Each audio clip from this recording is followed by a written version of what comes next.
Happy good morning friends.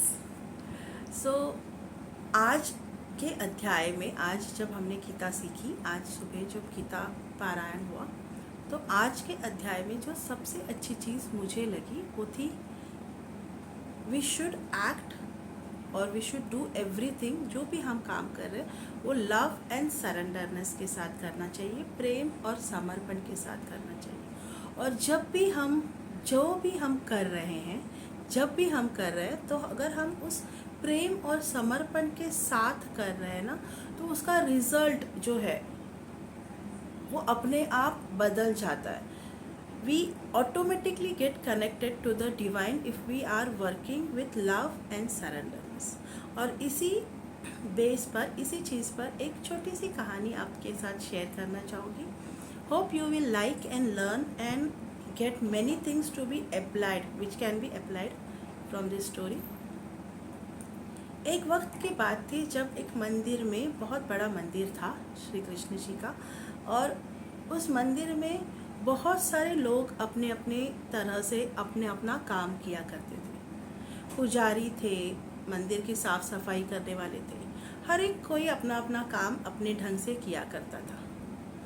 एक time आया जब उस मंदिर का पुजारी ही डाइड दैट डे, उस मंदिर के पुजारी की मृत्यु हुई, और उसी दिन उसी मंदिर की सीढ़ियाँ या फिर मंदिर साफ करने वाला जो कर्मचारी था उसकी भी मृत्यु हुई। दोनों जब भगवान ईश्वर के पास पहुँचे तो जो मंदिर का पुजारी था उसको, he was in the last place from the ईश्वर, और जो मंदिर की सीढ़ियाँ साफ करने वाला व्यक्ति था वो ईश्वर के समीप बैठा हुआ था। तो प्रश्न पूछा गया कि ऐसे क्यों, क्योंकि जो पुजारी था वो तो रोज़ आराधना कर रहा था, रोज़ पूजा कर रहा था, रोज़ जप किए जा रहा था, फिर भी उसे लास्ट सीट क्यों मिली या फिर उसे वो प्राप्ति क्यों नहीं हुई। और जो मंदिर की सीढ़ियाँ साफ करने वाला इंसान था उसको वो प्राप्ति क्यों हुई, ये प्रश्न पूछा गया वहाँ।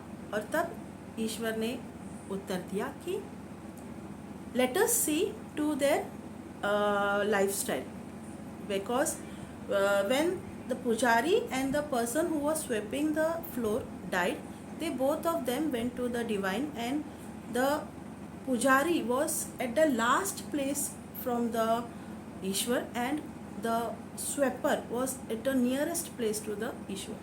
So he was asked कि why this happened, और तब उन्होंने बताया कि let us focus to the lifestyle। ईश्वर ने कहा जब भी पुजारी काम कर रहा था हम उसे देखने की कोशिश करें कि जो भी वो कर रहा था वो उसके नॉलेज के हिसाब से, इंफॉर्मेशन के हिसाब से उसका हमेशा जो फोकस होता था तो वो सिस्टम पे हुआ करता था। क्या चीज़ होना चाहिए, क्या चीज़ नहीं होना चाहिए, किस पद्धति से होना चाहिए, या फिर क्या क्या सीक्वेंस होना चाहिए, इसका प्रेशर लेते हुए जो भी नॉलेज या फिर जो भी इंफॉर्मेशन उसने अचीव की थी, उस इंफॉर्मेशन के परफेक्शन पे उसका ज़्यादा ध्यान जाया करता था। और उसके वजह से वो बहुत हद तक हमेशा स्ट्रेस में होता था पूजा के वक्त या पूजा से पहले। पूजा के बाद क्या गलत हुआ, क्या सही हुआ, पूजा के पहले क्या होना चाहिए, क्या नहीं होना चाहिए, पूजा के वक्त क्या मैं सही कर रहा हूँ या नहीं कर रहा हूँ, कुछ गलती तो नहीं हो रही है, इसी चीज़ों पे उसका ध्यान हुआ करता था।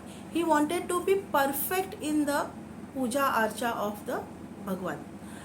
बट जब उस स्वीपर की, उस साफ सफाई वाले इंसान की बात चली तो श्री कृष्ण ने बताया कि let us see how he is working. तो देखा गया कि वो जब भी काम कर रहा था, जब भी वो सीढ़ियाँ साफ कर रहा है, जब भी कुछ कर रहा है, वो बहुत हंसते हुए, आनंद के साथ, मज़ा लेते हुए, पूरे प्यार से काम कर रहा है।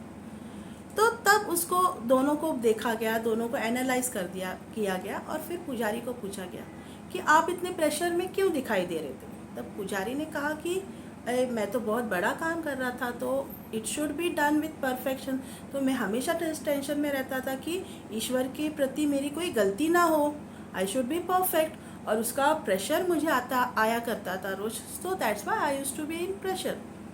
पर जब उस स्वेपर को पूछा गया कि why are you laughing, why are you smiling, why are you enjoying the thing whatever you are doing, तो बहुत अच्छी बात उस स्वेपर ने कही, उस झाड़ू लगाने वाले इंसान ने की कि जब भी मैं अपना काम किया करता था, मुझे इतना ही समझ में आया था कि हर जगह ईश्वर है, हर चीज़ में ईश्वर है और ईश्वर ही हर एक काम कर रहा है। तो जब भी मैं काम करता था तो मुझे ऐसे लगता था कि मैं मंदिर में जो मूर्ति है उसके चरण तो नहीं धो सकता, तो जो भी सीढ़ियाँ मैं धोता हूँ तो वो श्री कृष्ण के या फिर ईश्वर के चरण समझ के मैं धोया करता था। तो जब भी मेरे को पता था कि अरे सब जगह ईश्वर है, तो जिस चीज़ से मैं धोता था तो मैं ऐसे समझता था कि मैं एक झाड़ू नहीं तो श्री कृष्ण के ही हाथ पकड़ के उस काम को कर रहा हूँ। जब भी मैं काम करता था मुझे ऐसे ही लगता था सबके अंदर ईश्वर है तो मेरे अंदर भी ईश्वर है, तो काम मैं नहीं कर रहा, ईश्वर कर रहा हूँ, और ईश्वर जो काम कर रहा है I am enjoying that thing. और इसी चीज़ को लाइक ईश्वर कर रहा है, ईश्वर के साथ हो रहा है और ईश्वर के प्रति हो रहा है, इस भावना से जब मैं करता था तो मुझे बहुत अच्छा लगता था। उस काम की थकान, प्रेशर मुझे नहीं आती थी, and I used to do everything happily, और इसी वजह से आई यूज्ड टू इंजॉय। और तभी ईश्वर ने ये क्लियर किया कि आप क्या करते हो, इससे ज़्यादा इम्पोर्टेंट आप वो किस भावना से, किस चीज़ से करते हो, ये ज़्यादा इम्पोर्टेंट होता है।